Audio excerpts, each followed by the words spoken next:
आगे। तो जैसे ही धनुष की घोर धवना आकाश मंडल में गुंजायमान हुई, चारों तरफ जैसे ही बिजली सी चौंधी, तो वहां पर भृगुवंशी महाराजा परशुराम जी आ जाते हैं। सारे राजा महाराजागण उन्हें हाथ जोड़ करके प्रणाम करने लग जाते हैं, अपने अपने कुल और वंश का नाम ले लेकर के, अपना परिचय दे दे करके उनके चरणों में शीश नवाते हैं।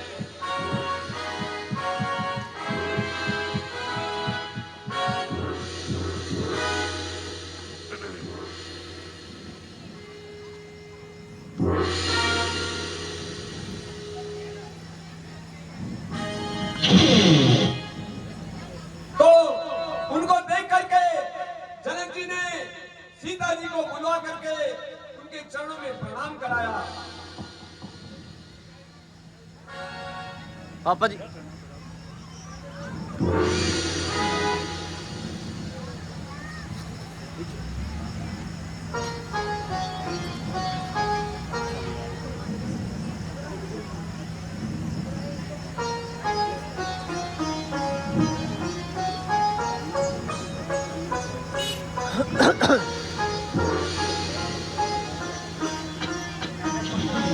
बटन दबा। ऋषिराज के चरणों में सीता का प्रणाम स्वीकार हो। सौभाग्यवती हो।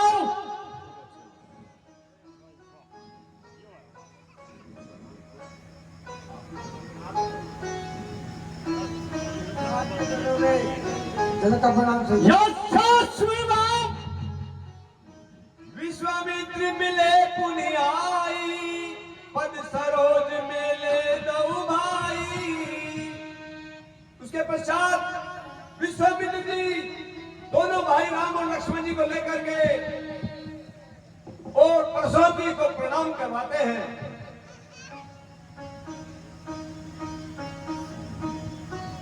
मुनि जी को प्रणाम। हे राम, भगवान परशुराम के चरण वंदन करो। प्रभु के चरणों में राम का प्रणाम स्वीकार हो। मुनिराज के चरणों में लक्ष्मण का प्रणाम स्वीकार हो। राम लखन दशरथ के डोठा, दीन आशीष देखी राम बल जोड़ा। ये राम और लक्ष्मण दोनों भाई हैं। ये महाराजा दशरथ के पुत्र हैं। तो जैसे ही श्री राम जी और लक्ष्मण जी को परशुराम जी ने देखा, तो उनको देखते ही रह गए, निहारते ही रह गए। उनके मोहिनी रूप को देख करके परशुराम जी कुछ समय के लिए अपनी सुध-बुध बुला बैठते हैं।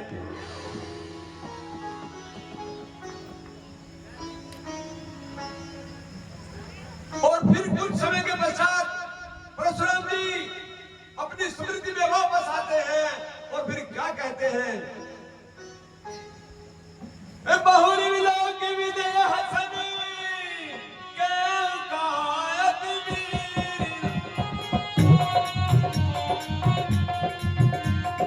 पूछत जानी अजानी जी व्यापक हो बिसरी।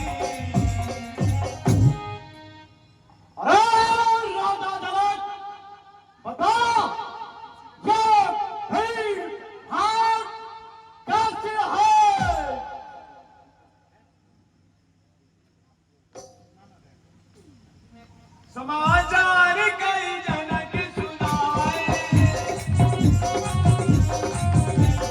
जय कारण मई सभी आए।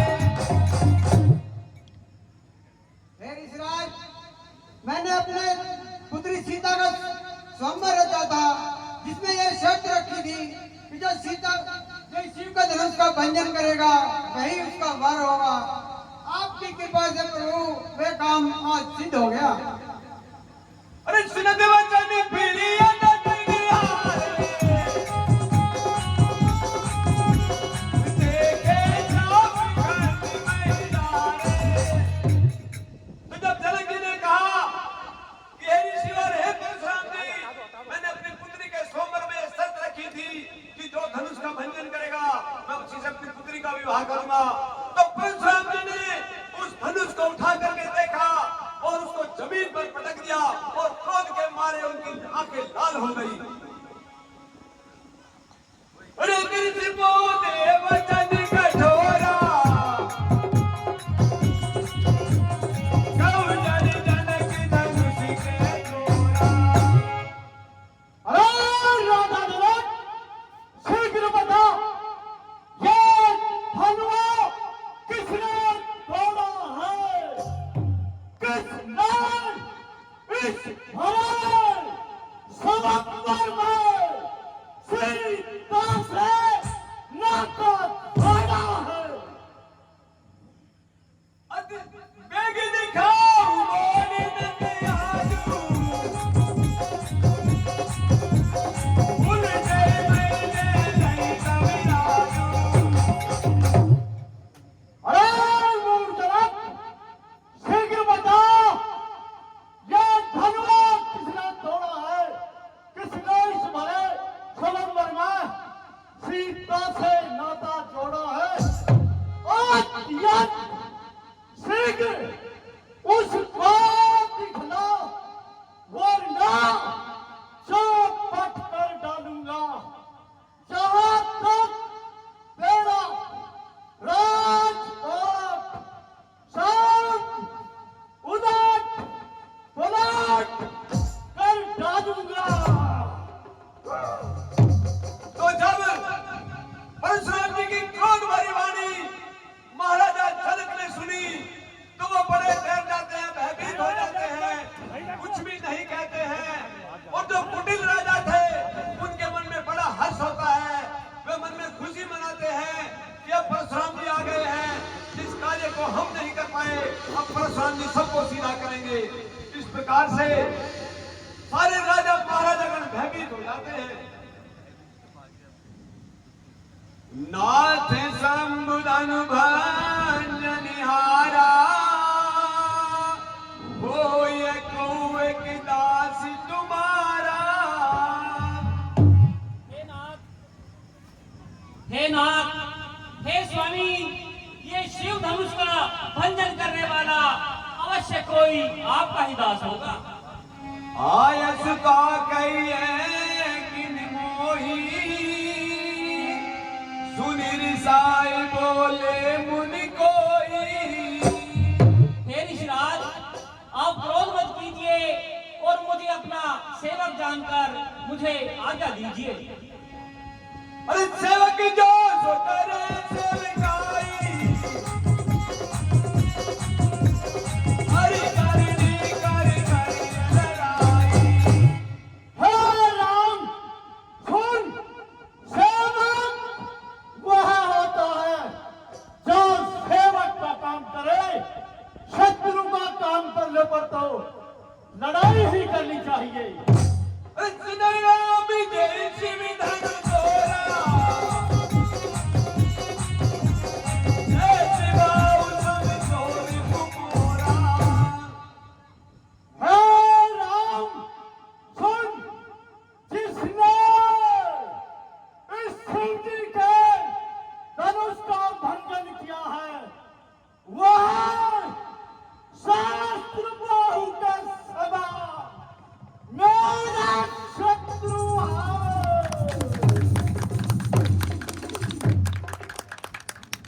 सो मिल गए बिहारी समाजा,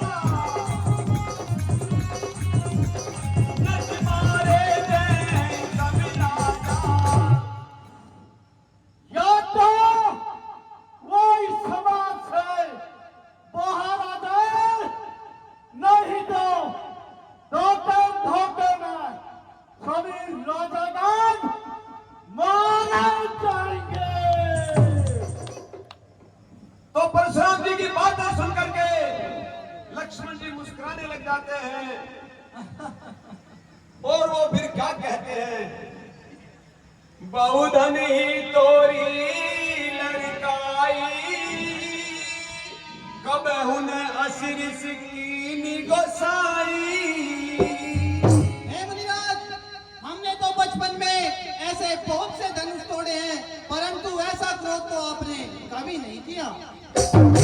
ए धनुष पर मुझ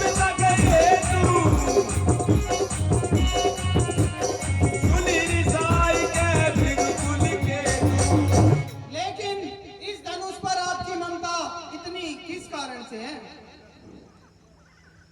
रंजन पे बालक कालवासी बोलत तोहि समानी अनुई सब त्रिपुरारी धनु विदित सकल संसार। हे राजा के बालक, कान के वशीभूत होकर तू नहीं बोल रहा है क्या? सभी धनुष इस संसार में शिव जी के धनुष के समान है। लखन का सिंह मेरे जाना गुणदेव सब धनुष समाना। हे मुनिराज, हमारे लिए तो सब धनुष एक ही समान है। काछत लाभ जून धन तोरे देखा राम नयन के बोरे। हे मुनिराज, इस पुराने धनुष को तोड़ने में हमें क्या लाभ और क्या हानि? श्री राम जी ने तो इसे नया जानकारी छुआ था। छुअत टूट रघुपति ने दोषु मुनि बिनु काज करिए कतिरोसु। हे मुनिराज, ये तो छूते ही टूट गया। इसमें श्री राम जी का कोई दोष नहीं है। आप व्यर्थ क्रोध करते हैं। अरे बोला चितई परसु की ओरा हे सत सुने स्वभाव न मोरा। अरे मूर्ख, इस फरसे की तरफ देख। क्या तूने मेरे स्वभाव को नहीं जाना है? बालक बाल बदन धोई केवल गुण जड़ जाने कोई।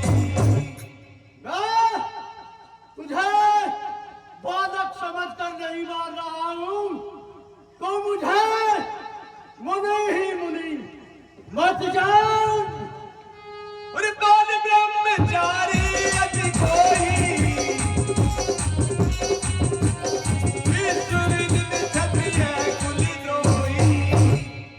मैं बाल ब्रह्मचारी और अत्यंत क्रोधी हूं और सारा संसार में विख्यात हूं। अरे मुझ वाली भूमि भूप भी दुखी दी विपुल मार माई देवन दी।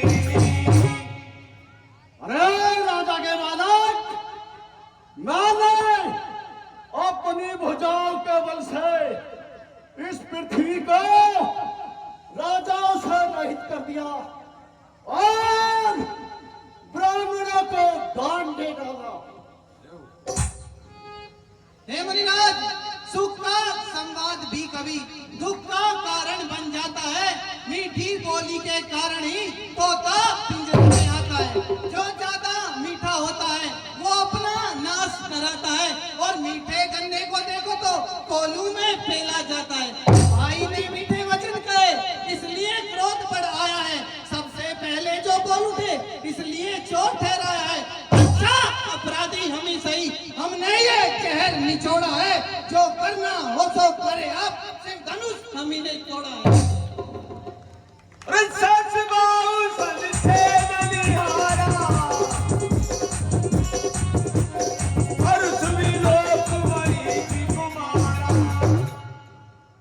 सास बाहू कि इस फरसे की तरफ देख जो शास्त्र बाहू के भुजाओं का काटने वाला है। मात पिता जन सोच बसी करस महिष किशोर नाम जाइत महिष किशोर। हर मन के हर भगी जननी हर्ष मोरी अति घोर। और तू अपने माता पिता को सोच के वशीभूत मत कर। यह मेरा फरसा बदाम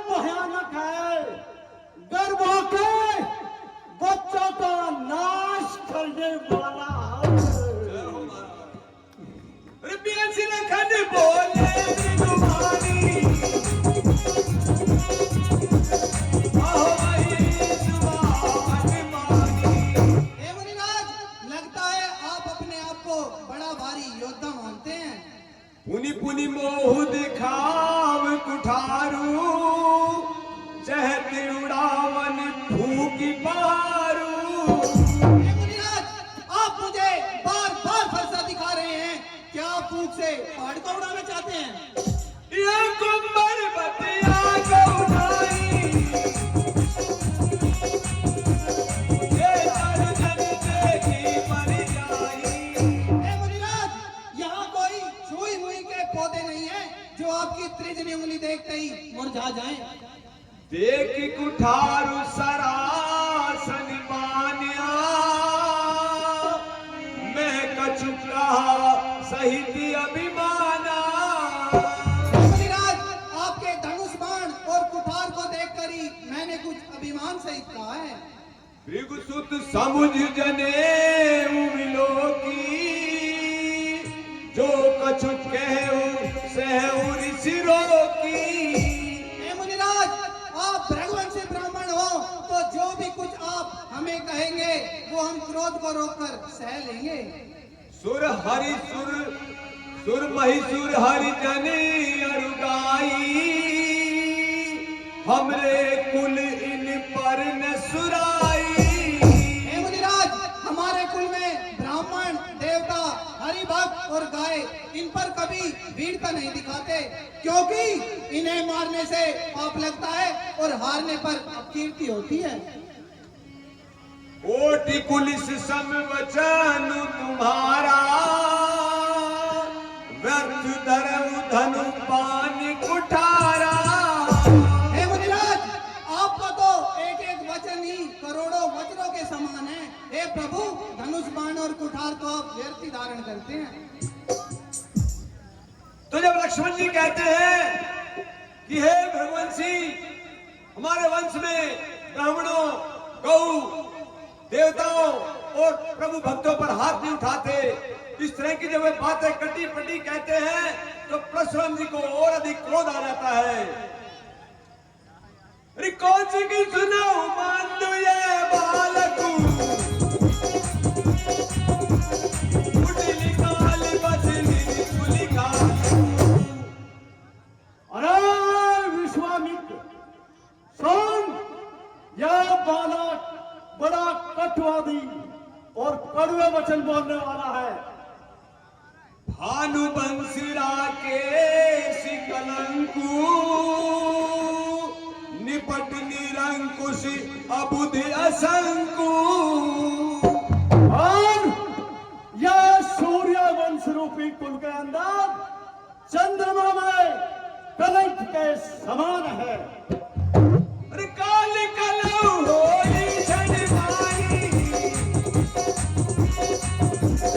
ये उपकारी कोई मोहि नाही।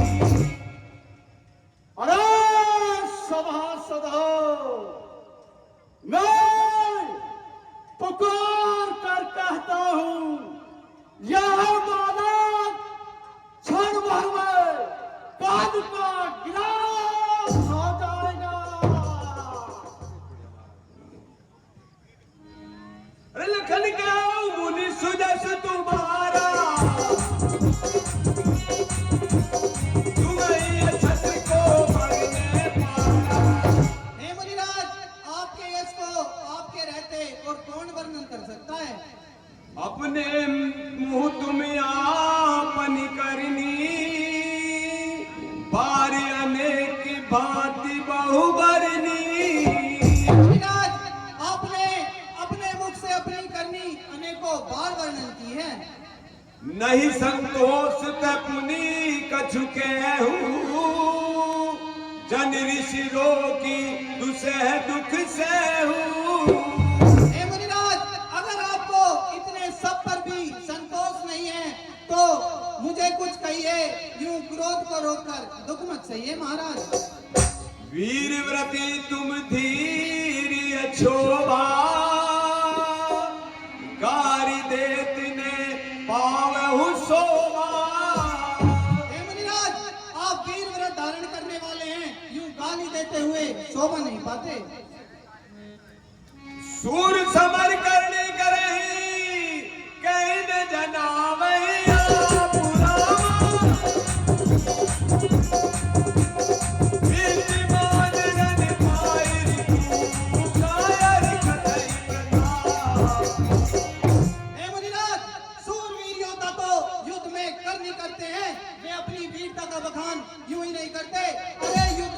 की डींगे तो आयर मारते हैं।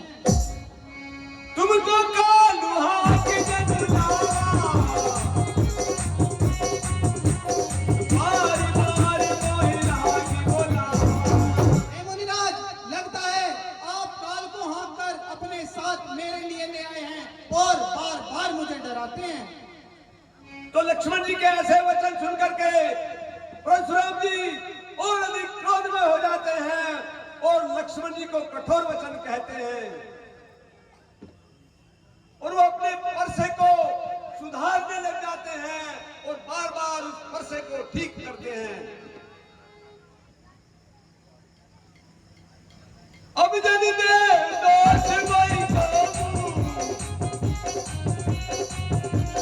कटुबाजी बालक बदि जो।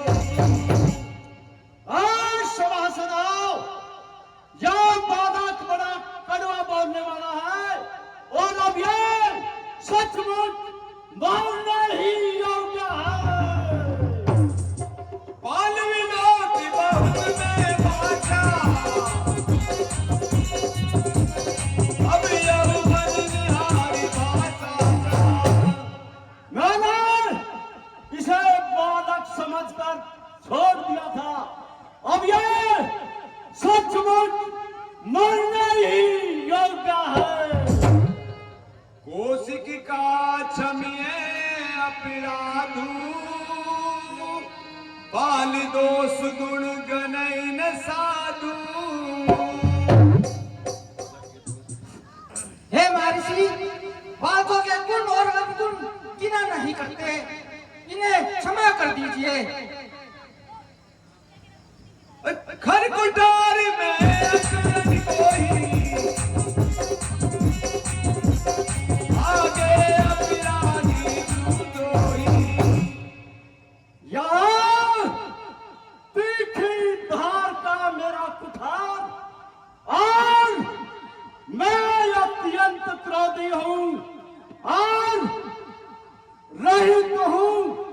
यह अब मारने ही योग्य है और इस शत्रु को इस फरसा के रहते रहते मैं जीवित देख रहा हूँ। उतर देती छोड़ो भी तुम्हारे,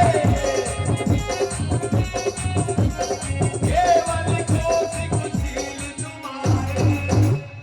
अरे कौशिक, यह उत्तर दे रहा है और फिर भी मैं इसे मार नहीं रहा हूं, केवल तुम्हारे शील और प्रताप के कारण। नदियाँ काटी कुठार कठोरे, उड़ने उड़ने होते श्रमिक थोड़े। नहीं तो इस कुठार को गले पे चढ़ा करके और गुरु के ऋण से उऋण हो जाता। लखन सुनि सील तुम्हारा, को नहीं जानत विदित संसारा। हे मुनिराज, आपके सीन को कौन नहीं जानता, वो तो संसार भर में प्रसिद्ध है। माता पिता ही उर्णी भवनी के, गुरु ऋण रहा सोच बड़ी जी के। हे मुनिराज, आप माता पिता के तो ऋण से मुक्त हैं, लेकिन अभी गुरु ऋण बाकी है जिसका मन में संकोच है। जो जनु हमरे माथे काना, दिन चली गए ब्याज बढ़ बाढ़ा। मानो हमारे ही माथे काटा हो, दिन बहुत गिनती गए मुनिराज, ब्याज बहुत बढ़ गया होगा। ये देखिए, हमारे कुछ दर्शक चंदा दिया है, उनका नाम बोलते हैं जोनी सक्सेना। 50 रुपए हमारे लीला को दान करते हैं, उनका बहुत धन्यवाद करते हैं। एक छोटे लाल स्वामी 550 रुपए पहले और 550 रुपए अब, टोटल 1100 रुपए हमारे लीला को दान करते हैं, उनका बहुत धन्यवाद करते हैं। श्री राम कुमार स्वामी जी 100 रुपए मुझे यानी कि चौपाई पढ़ने पर इनाम देते हैं, मैं उनका बहुत बहुत धन्यवाद करता हूँ। मेरे पिता तुल्य हैं, उनका आशीर्वाद मेरे लिए काफी है। बहुत बहुत धन्यवाद।